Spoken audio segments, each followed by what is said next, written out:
France এবং Britain পরাজিত হয় নাই, কিন্তু একটা কনসেপ্ট তৈরি হয়েছিল যে ফ্রান্স এবং ব্রিটেনের বিরুদ্ধে এরা অজেয় না, বা এদের বিরুদ্ধে যুদ্ধ করা যায় না এমনটা না, যুদ্ধ করা যায়, এবং সেই রকম যুদ্ধ করতে বলে পরাজিতও করা যায়। সে রাজনৈতিক সচেতনতা, বুদ্ধিবৃত্তি, এগুলো কি সব চলে গেছে? নাকি তাদের পারিবারিক জীবনের পারিবারিক বন্ধন ছিন্ন বা নষ্ট হয়ে গেছে?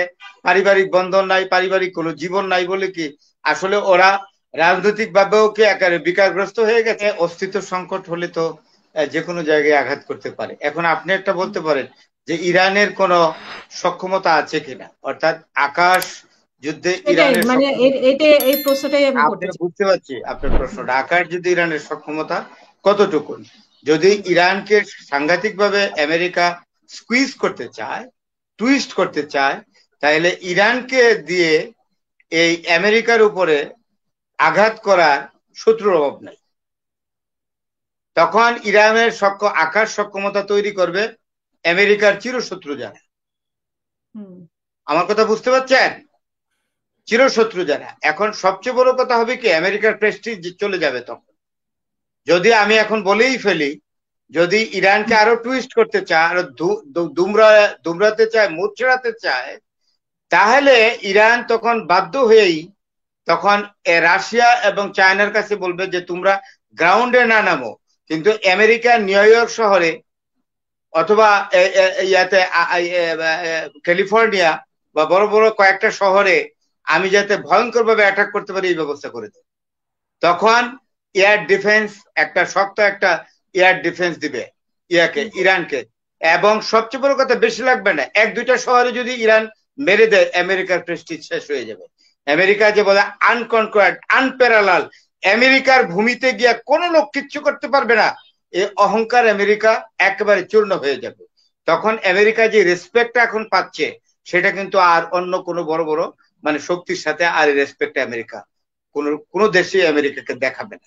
ওই যে আমেরিকাকে ভাববে আমেরিকাকেও জয় করা যায়, আমেরিকাকেও আঘাত করা যায় ভূখণ্ডে গিয়ে। যেমন আমি এটা উদাহরণ দিই, একটা সময় ছিল বহুদিন যাবৎ যে ফ্রান্স এবং ব্রিটেনকে পরাজিত করা যায় না, কিন্তু ফার্স্ট ওয়ার্ল্ড ওয়ারে ফ্রান্স এবং ব্রিটেন পরাজিত হয় নাই, কিন্তু একটা কনসেপ্ট তৈরি হয়েছিল যে ফ্রান্স এবং ব্রিটেনের বিরুদ্ধে এরা অজেয় না, বা এদের বিরুদ্ধে যুদ্ধ করা যায় না এমনটা না, যুদ্ধ করা যায়, এবং সেই রকম যুদ্ধ করতে বলে পরাজিতও করা যায়। সেকেন্ড ওয়ার্ল্ড ওয়ারে প্রমাণিত হয়ে গেল ফ্রান্স আর ব্রিটেন আর কোনো পরাশক্তি না, মাঝখান দিয়ে দুটো পরাশক্তি হয়ে গেল, একটা আমেরিকা আর একটা সোভিয়েত ইউনিয়ন, রাশিয়া। এবং ব্রিটেন এবং ফ্রান্স যে পরাশক্তির খাতা থেকে বাদ পড়লো, এই বাদ পড়লই। সুতরাং আমেরিকার শহরের উপরে যদি বম্বিং করেই ফেলে, ইরান কোনোভাবে যদি ম্যানেজ করে ফেলতে পারে, তাহলে আমেরিকারও আর এইরকম ইমেজ থাকবে না, আমেরিকাকে রেসপেক্ট দেখাবে না। সুতরাং আমেরিকার জনগণের এই ব্যাপারে সচেতন থাকা উচিত। আমেরিকান সেনেট, কংগ্রেসকে অবশ্যই কনসার্নে নিতে হবে বিষয়টা, এবং সবচেয়ে ডোনাল্ড ট্রাম্পকে থামাতে হবে, প্রয়োজনে তাকে ইমপিচমেন্ট করে ক্ষমতা থেকে তাকে সরাতে হবে, তাহলে আমেরিকাও সমূহ বিপদে আছে বলে আমি মনে করি। ইরানের পররাষ্ট্রমন্ত্রী তো বললেন যে শুধু আমেরিকা যুক্তরাষ্ট্র শুধু ডোনাল্ড ট্রাম্প শুধু ইরানের সাথে না, যুক্তরাষ্ট্রের বাসিন্দাদের সাথেও মানে করলো, বিশ্বাসঘাতকতা করলো। এত করছি, উনি তো বললো কথা দুই তো সপ্তাহ ঠিক নাই। সময়।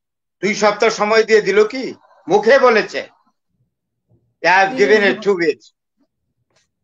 কাকে দিছে?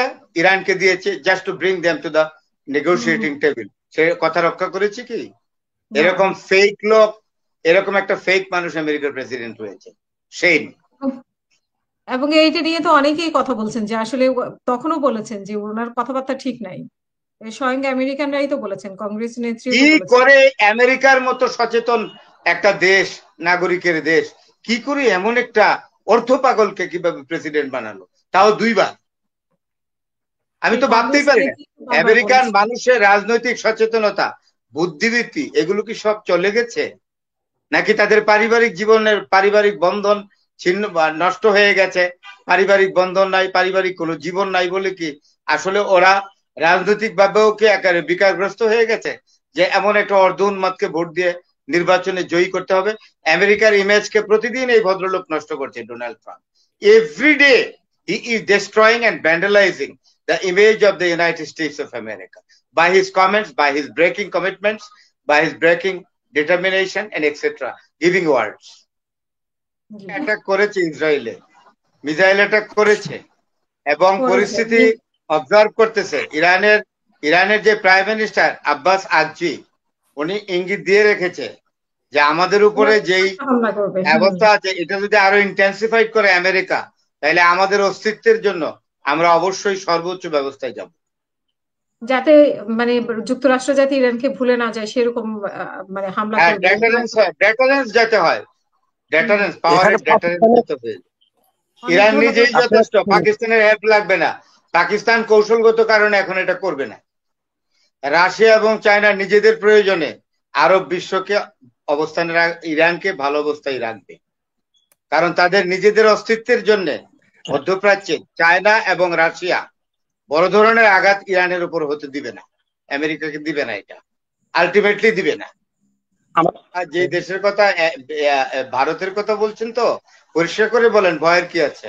আমরা 18 কোটির দেশ, 18 কোটির মানুষ যদি মানব চেইন করে, মানে মানব ঢাল তৈরি করে, পারবে ভারতের কতগুলো, ভারতের তো বর্তমান সময়ে ভারত অত্যন্ত নাজুক অবস্থায় আছে, অত্যন্ত ভালনারেবল অবস্থায়, ঝুঁকিপূর্ণ অবস্থায় আছে। ভারত নিজেরই নিজেকে সামলাক না। আপনি ভারতের চারিদিকে একটি রাষ্ট্র ভারতের বন্ধু রাষ্ট্র নাই। মানে ভারত কি ভাবে যে আমেরিকা এসে, ডোনাল্ড ট্রাম্প এসে দিল্লি শহরে এসে তক্তে বসে ভারতকে রক্ষা করবে? ভারতের সাথে তো কেউই নাই। আফগানিস্তান কি ভারতের বন্ধু নাকি? তালেবান কোনোদিন ভারতের বন্ধু হইতে পারে? আর এত মানে এটার্নাল হস্টাইলিটি হলো পাকিস্তানের সাথে। চায়নার সাথে তো শত্রুতা ম্যাকমোহন লাইন এবং টিবেট ঘটনার পরে থেকেই। তিব্বত যখন নিয়ে গেছে চায়না, আর ম্যাকমোহন লাইন যখন তিব্বত এবং ভারতের মধ্যে ইরেক্ট করেছে ব্রিটিশরা, তখন থেকেই তো শত্রুতা, এবং এটা কোনোদিন মিটবে না। চায়নার সাথে ভারতের শত্রুতা কোনোদিন শেষ হবে না। পাকিস্তানের সাথে ভারতের শত্রুতা কোনোদিন শেষ হবে না। কাশ্মীর সমস্যার সমাধান হলেও শেষ হবে না। বাংলাদেশকে শুধু শুধু খুঁচিয়ে খুঁচিয়ে ভারত শত্রুতা কিনেছে। বাংলাদেশ সত্যিকার অর্থে কি, বাংলাদেশের 95% লোক হলো ভারত বিরোধী। সুতরাং ভারত, আমি মনে করি বর্তমান সময়ে অত্যন্ত নাজুক অবস্থায় আছে।